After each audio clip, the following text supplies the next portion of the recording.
In this video, you'll learn how to identify the most practical setup for a solar hot water system based on the needs of the climate, building and the householders. In passive systems, also known as thermosiphon systems, the tank sits above the collectors. Colder water sinks into the collectors, whilst warmer water rises unassisted from the collectors into the tank. The tank may sit on the roof with the collector, a close coupled system, or within the roof cavity above the collector, a gravity feed system. With these systems, the roof support structures must be strong enough to handle weights of up to 800 kilograms. Active systems use a small pump to move water between the collectors and the tank. The location of the tank can be within the roof or on the ground. Each type of system has advantages. A passive system is space-saving and is easy to maintain with no moving parts. An active system is unobtrusive, lightweight, can use an existing tank, and the tank can be located closer to where hot water is used, reducing heating loss in pipes, but the pump uses some energy.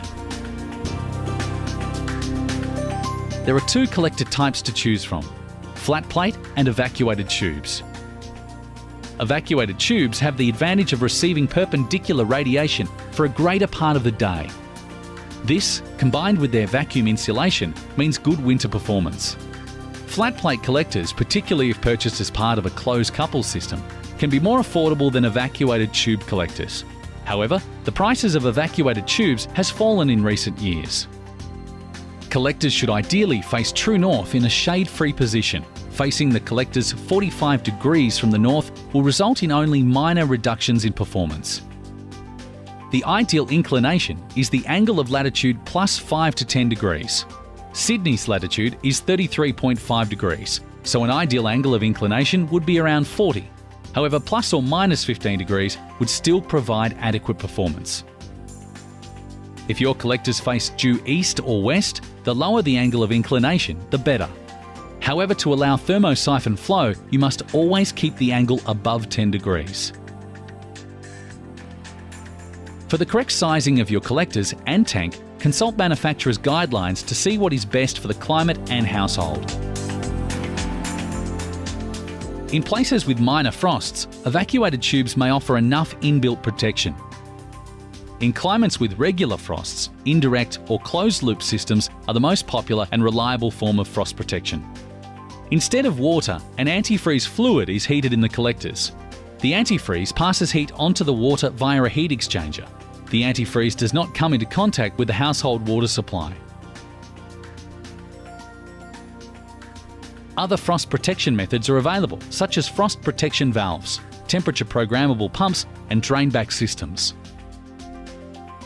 In an Australian summer, water in collectors can easily approach boiling point. This can cause excessive pressure buildup and can damage the lining of vitreous enamel tanks. The Australian standards state that solar hot water systems must provide over-temperature protection without draining water, so a temperature pressure relief valve is not enough. The most common way to prevent overheating in the tank is by automatically stopping the circulation between collector and tank when the tank water gets too hot. This can be done using a solar control valve or a temperature-controlled pump. See the fact sheet on the Trade Secrets website for more information about how to control for frost and overheating. The solar hot water system will require boosting at some times of the year.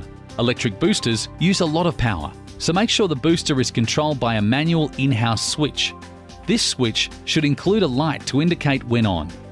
Boosters which have no in-house switch or are permanently on are wasteful, as they often heat water to 60 degrees, water which would otherwise be heated by the sun. When advising the householder on their energy tariff options, explain the pros and cons of each option. A regular tariff allows boosting at any time, but it won't lead to a reduction in their bills if their previous system was electric off-peak. Off-peak will be cheaper, but may not fit the hot water usage patterns of all households. If available, extended off-peak or off-peak 2 is often a good compromise. Natural gas boosters have the advantage of lower emissions and running costs compared to electric boosters, and also aren't subject to time of use restrictions. Install a timer on gas storage boosters to ensure the gas does not heat water which would otherwise be heated by the sun. So, select the system for the climate and use appropriate temperature controls.